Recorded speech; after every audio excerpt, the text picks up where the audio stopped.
There are 4 types of tongues. The one you use for prayer, the one you use for intercession, the one the Bible says when you speak in tongues, you speak secrets, then the one that needs interpretation. That if you go into maturity, you understand the uses of the apparatus of the Spirit. I wish I could talk to you. Do you realize in the realm of the Spirit, there is an apparatus to be able to command the morning? There is a prayer level you can get to where you can command the morning. 1 Corinthians 13 verse number 1. Notice what the Bible says. It doesn't say if I speak. It says though I speak the tongues of men. Does Paul speak the tongues of men? Yes, he says I'll thank my God that I speak in more tongues more than all of you. Yes, sir. No. He didn't say that I speak more times.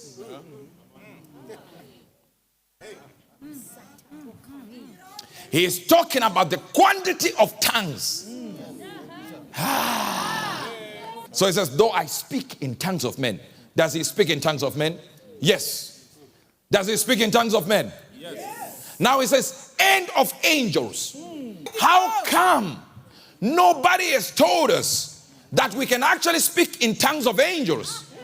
Yes, we understand in the Pentecostal side of things, as they say Pentecostal, we go ratakabaka, rikabujake, and we say we are speaking tongues of angels. Now, if it is saying tongues of angels, that definitely means that angels speak a language.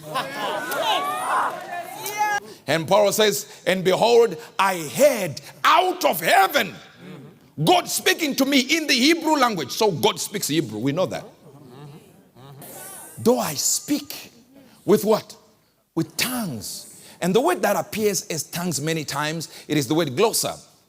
And if you're talking about speaking in tongues, it's the glossolalia.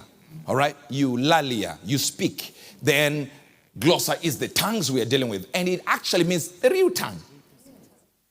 But then when you keep going with the issue of reading the book of Hebrews 12, 13, and 14, you understand that he starts using the word dialecto. Where we get the word dialect.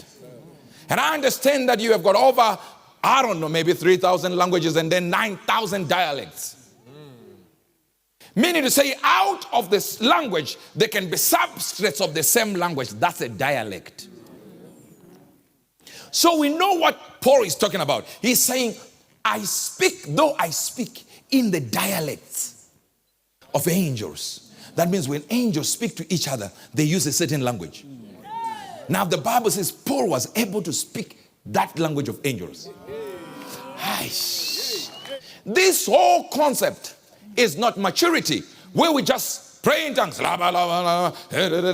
Wonderful, that's a certain stage. Then there is another stage where we also pray in tongues. That's brilliant. Then we can sing in tongues, but that's the style of using tongues. But there are 4 types of tongues. The one you use for prayer, the one you use for intercession, the one the Bible says when you speak in tongues, you speak secrets. Then the one that needs interpretation. So if I still need interpretation when tongues are spoken, that means they are different from the ones I don't need an interpretation, because it says when you speak in tongues, you speak secrets to God. Albeit in the Spirit, you are speaking what? So there are tongues for intercession. There are tongues where I just pray to God and God hears on his own. Then there are tongues where I edify myself. Then there are tongues that need interpretation. Notice the Bible calls it a language and a dialect. A language and a what? A dialect. There is no language which has no communication. Okay. The Bible says there may be too many sounds, but not one is without signification. 1 Corinthians 14:10. There are, it may be, so many kinds of voices in the world, and none of them is without signification. That means every language you utter, every syllable, every yes, every every according to the Spirit, it is something that will respond to it. Number 2, what I was speaking about, interpreting that language. We're talking about prayer. We're talking about interceding in that language. Then we move to a higher level. Now, when we come every time and we tell you, God is about to give you a car. Celebrate, you run from that end to that end. Then you go home and it's dry. Until you mature for yourself and begin to use the apparatus I'm telling you to use. And then you have the same results I have. Otherwise, we'll spend the whole year with just testimony this, testimony that, and not one of you will be able to match the pastor who is speaking. So it is possible that I make him stand up and then he will speak in tongues. And if he speaks in tongues, he can pray in tongues. But if I say to him, speak in Shona, please greet the people in Shona. Did you hear that? So you have been told something. Why can't you tell him? So if I say hello, you just keep quiet? Answer back. Who told you to answer back? It is the communication that was done by him. It has told you that this is a language and it's referring to you. That means there is no language that has no response. So every language will involve communication. No. That means how come your speaking in tongues is never between each other? I remember in Manchester, I was prophesying to a lady who was Zimbabwean. And I knew she was Zimbabwean because I had to ask where she was coming from. She said Zimbabwe. So I'm busy prophesying. In the mode of prophesying, I start speaking. God is going to take you from this to that location, from this to that location, and all these other things. Then I entered a language I had no idea. And everyone is looking at me. In that moment, I am thinking I'm still speaking in Zimbabwean language, Shona, and English. So I thought I was mixing the two. So I'm okay with some people who are from Britain looking at me somehow. Because I'm speaking this language and I'm realizing that as I speak in English, she's not getting me. So I tuned into what? Into Shona, and she would get me. But then it happened that I asked her, you understood me? She said, yeah, I get everything. I said, what was I saying? And everyone is thinking she has the gift of interpretation of tongues. Whereas no, I was speaking in French when I thought I was speaking in Shona. Hey.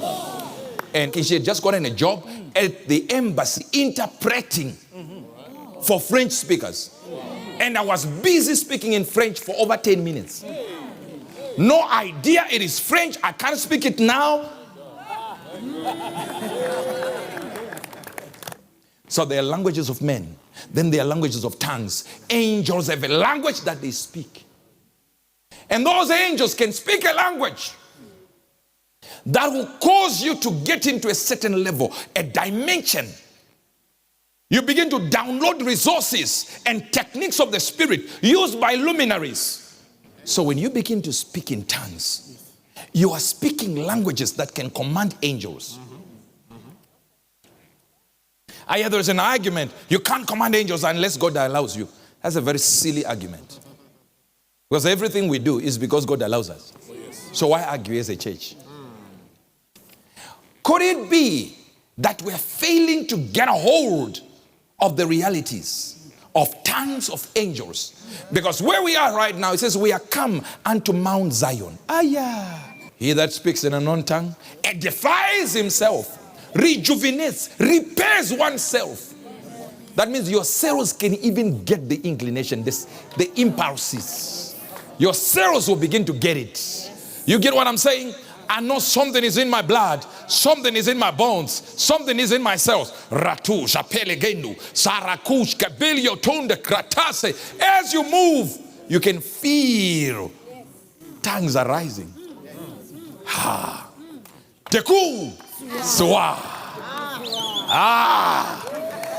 You can feel tongues are rising. So when we speak in tongues, we are speaking to angels that are spirits. So when we speak in tongues of angels, not tongues of men, it is possible to speak tongues of men. When I spoke French, tongues of men. But when you get now to tongues of angels, the Bible says, shut up when nobody is interpreting, because these are not tongues of angels. Howbeit in the spirit, he speaks secrets to God. That means God is hearing the secrets. And if we speak to God, God has to answer back in our spirits, and we know exactly what he said. So I can speak to God in tongues. And I did not say I can direct my thoughts to God. It's speaking. It's a convo. It's a conversation. So we are conversing with God. The problem with you is you're thinking of mono. So you're sitting there and God doesn't say anything. Exactly the way you pray. If you watch one time in London, I spoke to somebody and they spoke back and I spoke to them and they spoke back and I said, wait, tell me what you think we said. I didn't complicate it. Tell me what you think we said. And then I wrote my own. It matched. Yes. It is possible that I speak to you and you'll be able to answer back. It is possible that when we are moving in the street and we see the enemy joining us, we can just say,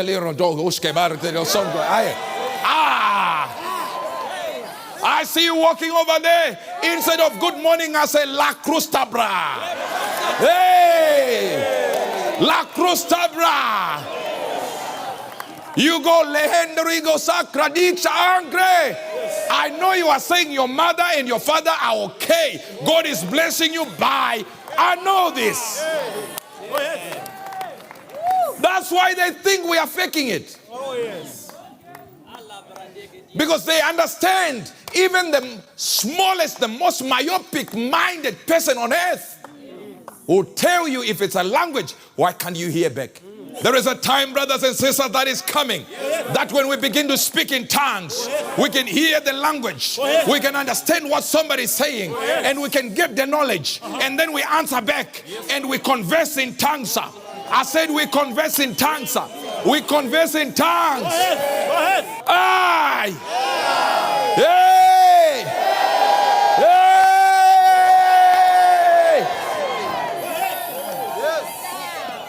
A good news world with Uebert Angel, provoking a reaction and always worth hearing.